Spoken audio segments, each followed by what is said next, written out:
Friends, welcome to the Manuscript Papua YouTube channel. Hi everyone, thank you for joining us here at Manuscript Papua. Mengapa Indonesia tidak mengirim TNI untuk membantu Iran dalam konflik melawan Israel? Presiden Prabowo Subianto, dalam pernyataannya pada Forum Ekonomi Internasional Saint Petersburg (SPF) tahun 2025, menanggapi isu yang banyak diperbincangkan publik mengenai konflik antara Iran, Israel, dan keterlibatan Amerika Serikat. Dalam kesempatan tersebut, Presiden Prabowo menyampaikan pandangan bahwa menjalin hubungan baik antar negara tidak serta-merta berarti harus mengorbankan kepentingan nasional. Ucapan tersebut menjadi isyarat halus yang mencerminkan sikap Indonesia terhadap permintaan atau harapan beberapa pihak agar Indonesia, bahkan melalui TNI, terlibat langsung dalam konflik tersebut di pihak Iran. Pertanyaan pun muncul dari masyarakat dan kalangan pengamat. Mengapa Indonesia tidak mengirim pasukan militer, TNI, untuk membantu Iran yang dianggap sebagai sesama negara Muslim dalam menghadapi Israel dan Amerika Serikat? Keputusan Indonesia untuk tidak mengirim TNI membantu Iran dalam konflik bersenjata melawan Israel dan Amerika Serikat bukanlah keputusan tanpa konteks domestik. Justru, sikap tersebut mencerminkan konsistensi prinsip dan strategi yang lebih besar, yaitu menjaga kedaulatan nasional sambil menolak intervensi asing dalam urusan dalam negeri negara lain, prinsip yang sangat relevan ketika membahas isu Papua. One of the strongest pillars of Indonesia's foreign policy is the principle of non-intervention, both ways. Indonesia refuses to intervene militarily in the sovereignty of other nations, precisely because it expects the same respect from the international community in dealing with its internal affairs, including the separatist movement in Papua. Mr. President, you were shaking your head when we were exchanging this question. What are your thoughts on, bringing adversaries to the table? Does it require, is defeat a prerequisite for dialogue, or we can, bypass this phase and go to dialogue? And there are so many crises in the world that cannot afford a victorious. And this I try also to carry out in my domestic politics. I reconciled with many of my former opponents. For instance, we had a very long rebellion, separatist rebellion in Aceh. Very long, I think more than nearly 30 years. But can you imagine that the former commander of the Aceh Liberation Army, fighting against us for 25 years more, now he joined my party. He's in my political party. And he's now governor of Aceh, and I'm president of Indonesia. This shows that former enemies can come together.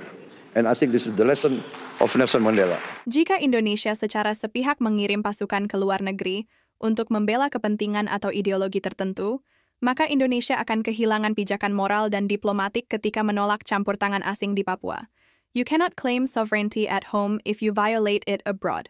Dalam kasus Papua, Indonesia secara konsisten menyampaikan kepada dunia bahwa pendekatan terbaik adalah pembangunan, bukan kekerasan atau intervensi asing. Maka, dalam konflik Iran-Israel, Indonesia menerapkan prinsip yang sama, mengedepankan diplomasi daripada militerisme. It is not about being inconsistent, it is about being principled. Namun fakta di Papua adalah pendekatan keamanan yang penuh dengan militeristik. Dengan tidak ikut campur dalam konflik luar, Indonesia memperkuat argumen bahwa masalah Papua adalah urusan internal yang harus diselesaikan oleh rakyat dan pemerintah Indonesia sendiri, bukan oleh aktor asing dengan agenda tersembunyi. Jika Indonesia berpihak secara militer dalam konflik luar negeri berdasarkan solidaritas ideologis atau agama, maka Indonesia membuka celah bagi negara lain untuk melakukan hal yang sama terhadap Papua dengan alasan solidaritas kemanusiaan atau hak penentuan nasib sendiri. That's a dangerous precedent. Dengan tidak mengirim TNI ke Iran, Indonesia secara tidak langsung mengirimkan pesan ke dunia. We don't interfere with your sovereignty, so don't interfere with ours. Dalam diplomasi modern, konsistensi adalah kekuatan. Keengganan Indonesia untuk terlibat dalam perang luar negeri adalah bagian dari strategi jangka panjang untuk mempertahankan integritas wilayah dan kedaulatan nasional, termasuk di Papua. Indonesia's silence abroad reinforces its authority at home. Our non-intervention policy abroad is our best defense against foreign interference in Papua. Friends, don't forget to leave a positive comment. Warm greetings from Manuscript Papua. Manuscript Papua. So I would ask President Prabowo of Indonesia, Indonesia has always walked a fine line, has always, as you mentioned in your speech, been a non-aligned state. But as the world becomes more and more complicated, can Asian countries, ASEAN countries stay non-aligned, or this is more and more not an option or a very, very narrow option as we go forward? Thank you. I think, in my opinion, it's not easy, but it's a line that we are determined to maintain. As I said, we respect all the great powers, we respect our neighbors, and we really believe that the only way for prosperity is collaboration, cooperation, and peaceful coexistence. And this is what we try to achieve. So we want to maintain good relations, and we try to convince all parties that the only way forward in this planet is getting smaller. We cannot afford rivalry that is going nowhere. Especially if it goes into confrontation. So no, I'm convinced that we have to maintain this path of non-alignment. Mr. President, you were shaking your head when we were exchanging this question. What are your thoughts on, bringing adversaries to the table? Does it require, is defeat a prerequisite for dialogue, or we can, bypass this phase and go to dialogue? And there are so many crises in the world that cannot afford a victorious Well, I have to say here that Nelson Mandela is one of my greatest icons, my greatest hero. I think it's an inspiration. He was put in prison for many years. He was sentenced to death, threatened to be sentenced to death, accused of many things. And his famous statement was that he was willing to give his life for the principle of freedom. But the greatness of Nelson Mandela, when he got out of prison, he worked for reconciliation with his former enemies. So this is the greatness of Nelson Mandela. And this I try also to carry out in my domestic politics. I reconciled with many of my former opponents. For instance, we had a very long rebellion, separatist rebellion in Aceh, very long. I think more than nearly 30 years. But can you imagine that the former commander of the Aceh Liberation Army, fighting against us for 25 years more, now he joined my party. He's in my political party. And he's now governor of Aceh, and I'm president of Indonesia. This shows that former enemies can come together. And I think this is the lesson of Nelson Mandela.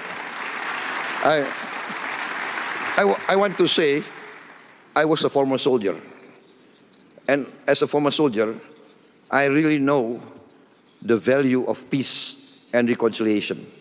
As a former soldier, I always try, now, even before, I always try to negotiate. Negotiate. Better to talk than to kill each other. This is my position. Always talk, always negotiate. Thank you, Mr. President. I would later go back to some aspects of your answer, mainly about the nuclear aspect of what's happening. But I'd like to go back to the other participants. Indonesia, Bahrain, and South Africa are three countries actively deepening relationship with Russia. From what I understood, this conflict, unfortunately, and I hope I'm wrong, might go for long.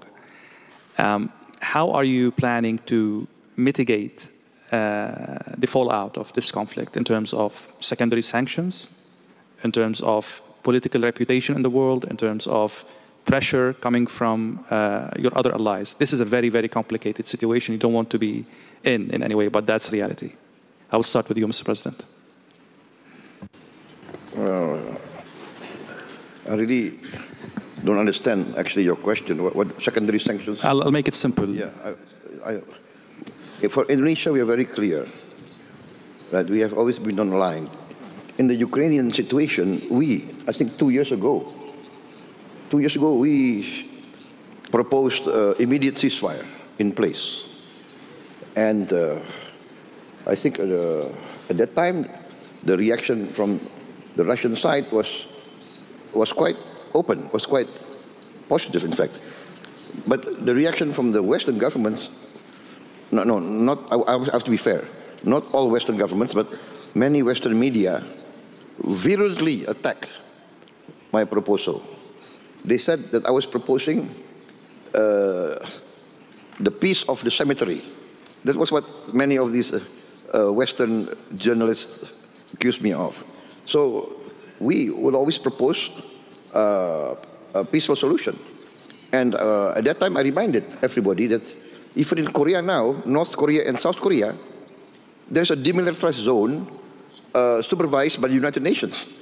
The war in Korea is officially not yet over, but there's a peaceful condition.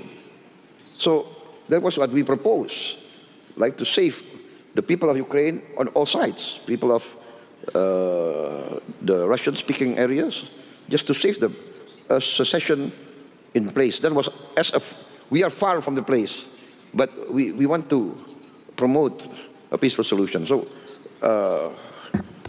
I don't understand who's going to give sanctions to us. We were talking about friendship a while ago, and the friends of Russia in this panel. I will start from South Africa, and then Bahrain, and then Indonesia. And if China would love to comment on that, the floor is open. Are you surprised that a friend of Iran, of Russia, Iran, is under attack, and Russia did not step up to help that ally? This is at least one of the narratives in the media. Where is Russia in this conflict? As friends, are you surprised? Okay, my position is this, is the logical position that each country is responsible and will defend its own national interests. So, being friends is being friends, trying to cooperate, trying to help each other. But being friends does not mean that every country must give their national interest to another country's national interest. So it will be the decision of every country to defend and protect its national interest. That is my position. Mr. President, how your country is, let's say, taking advantage of the current economic situation in Russia. Like, you know, people left, businesses are left back. There are opportunities in the market now for a country like Indonesia. How are you leveraging the situation? As I mentioned that I have had good relations with Russian business entities, business groups, but mostly I have to be very frank, they were interested and they are interested in coming into Indonesia. And because I think we have a lot of sectors that are still very, let us say, at the ground level, a lot of way to grow.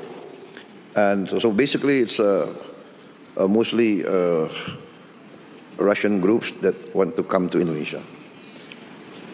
But before, our groups have joint ventures with Russian groups in commodities trading, oil and gas.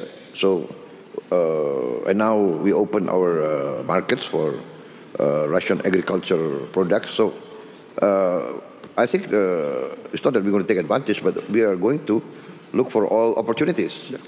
Because we have also been given a very heavy dose of tariffs from, everybody knows, right, from the American market. Yeah? So we are forced now to look for new markets, Africa, Latin America, Eurasia. We are just concluded, we are in the process of concluding a free trade agreement with the Eurasian Union, so European Union, of course. So it's a matter of, for us, it's a matter of diversity, but yes, we are confident. We have our strengths, we have our ability, and our relations also with China is very good and very strong. So it's not that we are optimistic, to say the least. Thank you. I will keep like 1 minute round for each participant. If there is anything I failed to ask or something that you have in mind to go, I'll move to you, Mr. President. I'd just like to thank President Putin and the organizers of this forum for this great opportunity. I think we've learned a lot from each other. Thank you very much. Manuskrip Papua.